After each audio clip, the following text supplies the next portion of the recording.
হ্যাঁ, টাকা দিয়ে ম্যানেজ করার চেষ্টা করতেছে।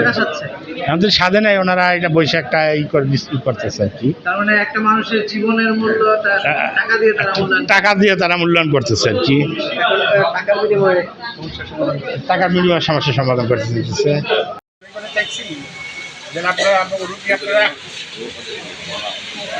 আমাকে রুগী আপনারা রিলিজ দিয়ে দেন, আমরা কি চাইছি? আমাকে রুগী বাইক করে দিল, আমরা তো রুগী চাই নাই। আমরা 4 দিন রাখছি, দরকার হলে আরো 5 দিন রাখবো। আমরা প্রথম মেডিকেল আসি, সকালবেলা কল দিছে আমাদেরকে, 6টার দিকে কল দিয়ে বলছে যে আপনারা দ্রুত মেডিকেল আসেন, যে আপনাদের রোগীর অবস্থা একদমই খারাপ। তা আচ্ছা ঠিক আছে, আমরা দ্রুত মেডিকেলে চলে আসলাম, 9টার দিকে আসছি। তারপরে বলতেছে আপনারা এত লেট করছেন কেন? আমরা বললাম যে আপনারা বলছেন আসার জন্য, 9টার দিকে ডাক্তার আসে, তাহলে ডক্টরের সাথে কথা বল। তো ডক্টর আসার পরে বলছে আপনাদের রোগীর একদমই অবস্থা খারাপ, ক্রিটিক্যাল অবস্থা, যে কোনো সময় একটা দুর্ঘটনা করতে পারে। আচ্ছা ঠিক আছে, আমরা মাইনে নিচ্ছি দুর্ঘটনা করতে পারে, আমাদের 3 দিন যাবত মেডিকেলে গ্লাসের ভিতরে রাখা আছে। তবে আমরা বললাম যে তাহলে আমাদের কিছু একটা জানা দেন। তারপরে বলতেছে আপনারা টাকাগুলো পেমেন্ট করে দেন। তা আমরা টাকা পেমেন্ট করে দেবো, আমাদের বলেন রোগীর অবস্থা কী অবস্থা। ভিতরে ঢোকার পরে মামা ঢুকছে, আমার ঢুকে যেয়ে দেখলো যে না, মুখে রক্ত হিসাব পড়ছে। তারপরে বলছে আচ্ছা ঠিক আছে, তাহলে আপনার টাকাগুলো পেমেন্ট করে দিন। আচ্ছা আমরা টাকা পেমেন্ট করে দিচ্ছি। সব টাকা পেমেন্ট করার পরে বাচ্চাকে বলছে আপনারা নিয়ে যান। আমরা ডক্টর তো বলবে যে রোগীর অবস্থা খারাপ, আপনার অন্য মেডিকেল নিয়ে যান। তো রোগী মারা গেছে বা এইসব ঘটনা যদি বলতে হয় তা আগে বলে দিব আমাদেরকে রোগী মারা গেছে, তা রোগীর অবস্থা আপনারা নিয়ে যান। তারপরে কোথায় নিয়ে যাবো? মেডিকেল, অন্য মেডিকেল সাজেস্ট করবে তো যে আমরা অন্য মেডিকেল নিয়ে যাবো বা অন্য কথা বলবে, কিছুই বলে না। বলছে আপনারা নিয়ে যান। উপরে সাইডে আমাদেরকে গ্যাস দিয়ে বের করছে, আনার পরে দেখি বাচ্চা জীবিত। বাচ্চা জীবিত, আমরা তো বলি না যে আমাদেরকে ছেড়ে দেন, আমাদেরকে টাকা নেই, আমরা কন্ট্রোল করতে পারতেছি না, টাকা আমাদের হাতে টাকার রেঞ্জের বাইরে যেতে দিতেছে। আমরা তো একবারও বলি নাই যে আমাদের টাকা নাই, আপনারা আমাদেরকে ছেড়ে দেন। আমরা শিনশিন হাসপাতাল, হ্যাঁ শিনশিন হাসপাতাল, শিনশিন জাপান হাসপাতাল। এটা হলো 11 নম্বর সেক্টর, উত্তরা 11 নম্বর সেক্টর। হ্যাঁ, আমাদেরকে মৃতও বলে নাই, আমাদেরকে বলছে যে আপনাদের রুগী নিয়ে চলে যান, আমাদের অবস্থা খারাপ। এটা ওনারা বলতেছেন যে রুগী যেহেতু অবস্থা খারাপ নিয়ে চলে যাবো, তাহলে আমরা রুগী নিয়ে কেন চলে যাবো? মৃতও ঘোষণা করা হয়েছে, যে মৃত ঘোষণা করছে, আমাদের কোনো রিপোর্ট দেয় না, কিছু দেয় না, কোনো কাগজপত্র দেয় নাই। হাতে নিয়ে বলছে, রিপোর্ট দিচ্ছে, নিয়ে বলছে আপনারা নিয়ে চলে যান। আমরা যখন কোলে নিছি, কোলে নেওয়ার পরে বাচ্চা হঠাৎ করে কান্না করে দিছি। আমার বাচ্চা এখন আমাদের মহাখালী মেডিকেল ভর্তি করে শিশু হাসপাতাল, আমাদের কোনো কাগজপত্র দেয় না। এই সমস্যার জন্য আমরা কথা বলতেছি, কিন্তু ডাক্তার নাই, ডাক্তার নিখোঁজ। আমরা ডাক্তারের সাথে কথা বলতেছি, ডাক্তার এখন ইন টোটালি নাই, উনি গা টাকা দিছে, সোজা কথা। সমাধান নেই, কেন ভুল বোঝাবুঝি, এখানে কারোর কোনো টাকা রিফান্ড করা হয় না, কোনো কিছু নেই। এটা যে বলছে এটা আমাদের মধ্যে ফ্যামিলিগত, এটা হচ্ছে আমাদের ডিরেক্টরের আত্মীয় স্বজন, মানে ডিরেক্টরের আত্মীয় স্বজন, যে ডাক্তারে বলছে রুগীটা মারা যাবে,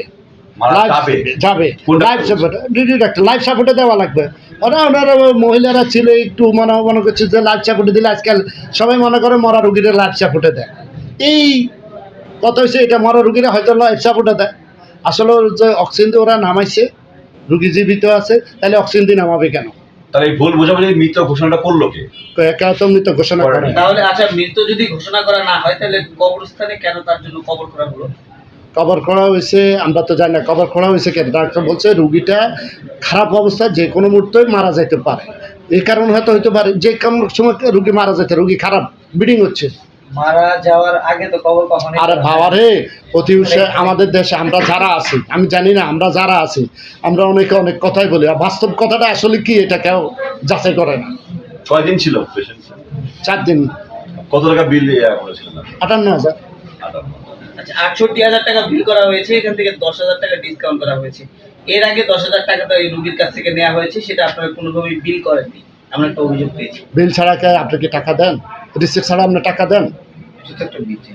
এটা একটা করে তো আপনি রিসিপ্ট ছাড়া তো টাকা দেবেন না। রিসিপ্ট যেটা, এটা হচ্ছে সঠিক তথ্য। কম্পিউটার তো টাকা রিসিপ্ট যায়। দায়িত্ব আবালাম, এখানে মৃত রোগী জীবিত রোগীদের মৃত কাজ ঘোষণা করতে পারে না, তাহলে ডেথ সার্টিফিকেট দিতে হয়। এখানে যে যারা রোগীর লোক, তারাও আমরা, আর কর্তৃপক্ষ আমরা। আপনারা এই রোগীর লোক? আমরা এই রোগীর লোক, আমরা কর্তৃপক্ষ। হ্যাঁ, আপনি বলেন আমি রোগীর লোক, আমি কর্তৃপক্ষ। উত্তরটা আপনারা আমার থেকে নেন, যে আমার রুগী লোক আমার আত্মীয়, তো ডিসিশন এখানে আমাদের মধ্যে হয়তো একটা ভুল বোঝাবুঝি হয়েছে, মিস্টেক হয়েছে, এটাই। আচ্ছা, আমাদের কাছে একটা বক্তব্য আছে, একজন পরিবারের একজন বক্তব্য দিয়েছে আপনার টাকা দিয়ে ওনাদের ম্যানেজ করে ফেলছেন। কে টাকা দিচ্ছে? আমাদের কাছে রেকর্ড আছে।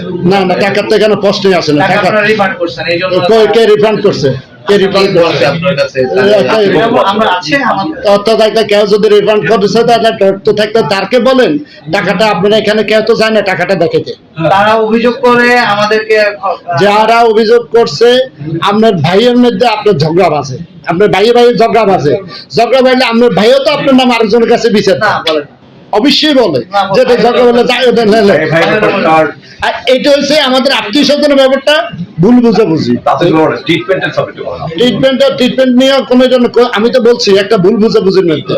ভুল বোঝাবুঝি আমরা একটু শুধু অফিসিয়ালি একটা বক্তব্য দেই যে আসলে বাচ্চাটা কি সমস্যা নিয়ে এসেছিল, তো আপনাদের সেটা হলো তো ডাক্তার কাছ থেকে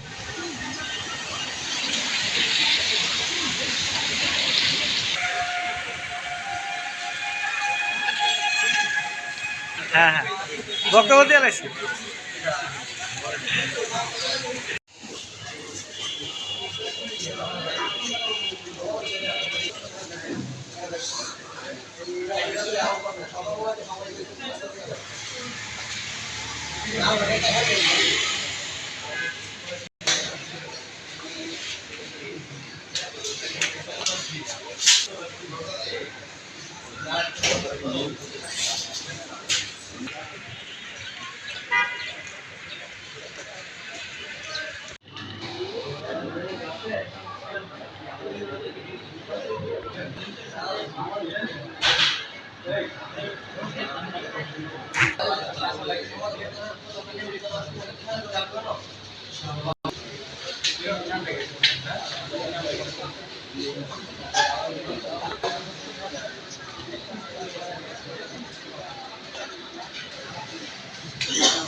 দেখা যাবে কখন?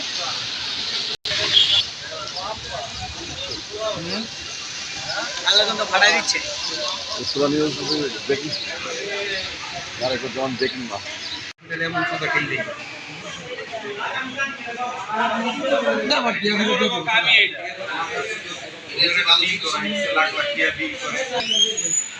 মানুষ ডাক্তাররা মুখে ডাক্তাররা বইলা দেয়।